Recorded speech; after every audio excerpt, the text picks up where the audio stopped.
we are live. All right. Hello, everyone. Welcome back again. This is our third Hangout event. The first one we did focused on network design. The second one was on supply chain finance. And today we're going to dive into sourcing, auctions, and other related topics. I have with me today your primary instructor for week 6 and 7, Professor Yossi Sheffi. So as in our last Hangout, we'll be using both this main room, this lobby, as well as the individual breakout rooms. The agenda will be very similar. First, Yossi will talk a little bit about what he hoped to accomplish and get across in the modules that he taught. Second, we'll have the breakout sessions. And just like last time, this is where you'll divide into groups of no more than 10 people and discuss some selected topics. If you're in on the earlier Hangouts, you know that the breakout rooms, you can actually see and be seen by everyone, so it's a good chance to talk and meet with each other. You spend about 15 minutes there, and your objective is to select 1 to 2 questions you'd like to ask the SC2x team, mainly Yossi. We'd like your discussion to be focused on sourcing, auctions, and supply chain contracts, mainly from a practical perspective, because I think that's where most of the interest is. But we'll try to answer any questions that you have, except if you ask about graded assignments or any administrative issues. You do those separately. Don't use this time for that.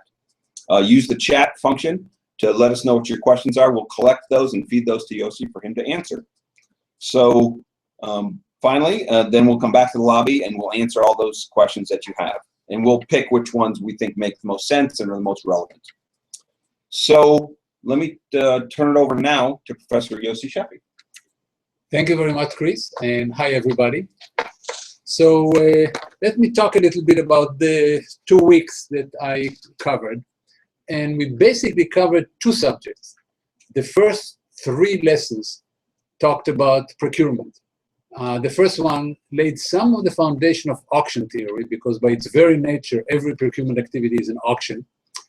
Then we had a lesson talking about procurement practice, many issues that are done in practice. How do you decide which items to procure in which way?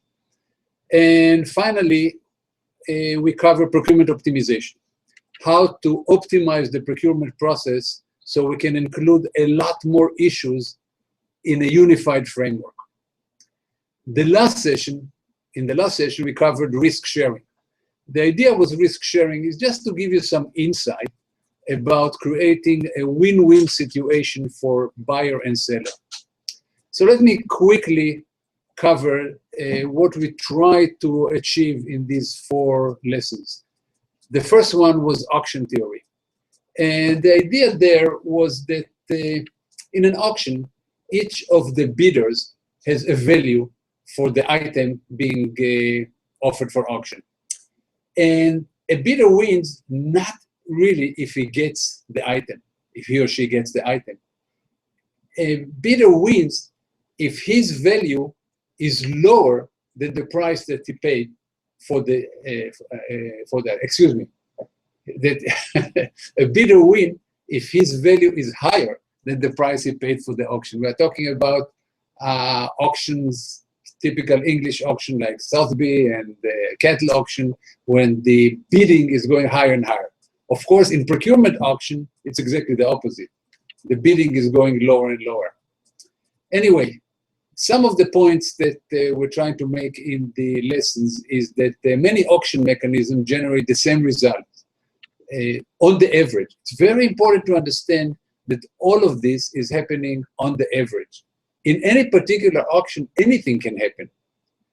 So on the average, the best strategy in a second price auction, which as we mentioned in the lesson is an English auction basically, some of the auctions like cattle auctions and art auctions, these are second price auctions. In second price auctions, actually the bidders paid the price bid by the second highest bidder. And in this case, the best strategy is to bid your value, because you will be paying less than your value. You will pay the second highest if you win. In first price sealed bid, that's how most procurement auctions are done. You simply, the auctioneers get, say, envelopes from everybody with their best bid. In this case, you don't want to bid your value, because you will have to pay whatever you bid. So in this case, you want to shave your bid and bid a little bit below your value. So if you think about it, in both type of auctions, the payment is kind of the same on expected value basis, because in an English auction or a second price auction, you will pay, if you're a bidder, the winning bidder, you will pay less than what you bid because you will pay the second highest. In a first price auction, in a sealed bid auction, you bid less than your value, so if you win, you'll pay less than your value. Finally, we talked about the winner's curse. The idea that if you win in certain auctions, you have to realize that everybody else thought that the item is not worth that much. So in that sense, having cold feet after you bought a house in an auction makes perfect sense, because everybody else thought that it's not worth as much. So you had the wrong, what we call signal. You had the wrong estimate of the value, much higher than everybody else. So you can actually correct for this and bid even lower, just like in a first price sealed bid auction. When you shave the bid, you have to shave it even more to take into account the winner's curse. The second lesson had to do with procurement auctions. The idea there is that you can map the various items, the various types of items that you are thinking about procuring. And the mapping is along the line of complexity on the one side, between risk and impact, and the spend on the other axis. And you adjust the bidding strategy, the procurement strategy, according to the type of items that you bid. We spend also sometimes about how to deal with uncertainty and volatility in the procurement process. We talked about physical hedging, the idea that you can do something, for example, using the currency of the country that you do business in, so you're not subject to currency fluctuation. We talk about simple hedging, when you simply get a long contract, so in long-term contract, so you're not subject to price fluctuations in the future. We talk about forward contract, when you buy or sell a commodity or related commodity at a future date. And we talked about call and put option. Options are the right, but not the obligation to buy or sell something. And it seems like the best of all worlds. You get an option, so you don't have to exercise it. But of course, it has costs. It's expensive. It's just like insurance in some sense. It expires after some time. It's worthless if nothing happened. The bad event that you were anticipating never happened.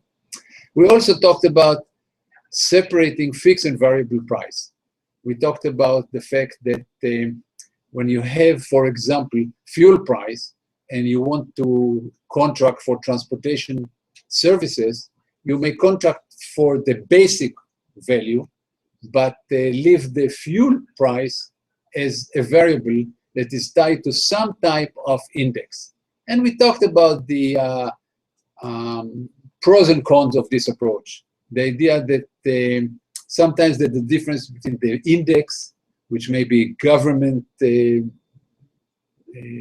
developing index, and the actual price that the supplier buys the item in, because the supplier may buy wholesale while the index may be related to the retail price of the commodity. Then there's the issue of the assumed usage. How much is the how much effective use does the supplier make of the item we need to use? And we looked, the example that we gave is buying transportation, and the question is the empty miles. The empty miles are not productive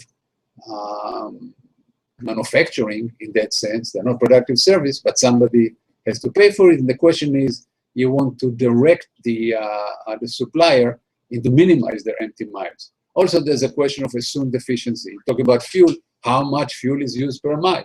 And all these are subject to negotiations between buyer and seller, but even people who just fly airplanes know that in many cases, if you look at your ticket, when the fuel price was high, there used to be a fuel surcharge, which was separate from the price of the ticket. This is exactly what happens in transportation. It's exactly what happened with other commodities. The third lessons had to do with optimization-based procurement. And here, you have to realize that every auction, every procurement is an optimization process. Why? Because we are trying to find the best answer, the best supplier, the best price. By its very nature, trying to find the best means optimization. So we talked about at this lesson, we went through one example throughout. We talked about simple auction. We talked about adding a relatively simple constraint to the optimization, which up to that point one could do actually without an optimization software. Then we talked about system constraint, which makes it a little harder to do without a formal optimization. And we ended up with a special type of system constraint with combinatorial auctions, when we let when the auctioneer sets out packages of items, allowing the supplier to take advantage of certain economies of scope. And we gave, again, example from transportation, where it's very easy to see. The final lesson had to do with supply contract. That's the name of the whole body of literature that deals with this type of issue. Somebody asked me about it earlier. So the body of literature is known as supply contract. There are many, many papers about it in the last 15 years or so. And we talked about wholesale contract, which are very simple arrangement, which means the supplier is setting up a wholesale price and the buyer has to buy at the wholesale price. Now, the buyer, in this case, is a retailer, and the retailer has to sell into an uncertain market. We know the distribution of the demand, but we don't know the actual demand. So the question is, what should the retailer, in this case, who is the buyer, and then the person who is selling to into the market, how much should they order from the wholesaler? And then we can look at what happened. We use basically the single period inventory model as the basic underlying framework for this.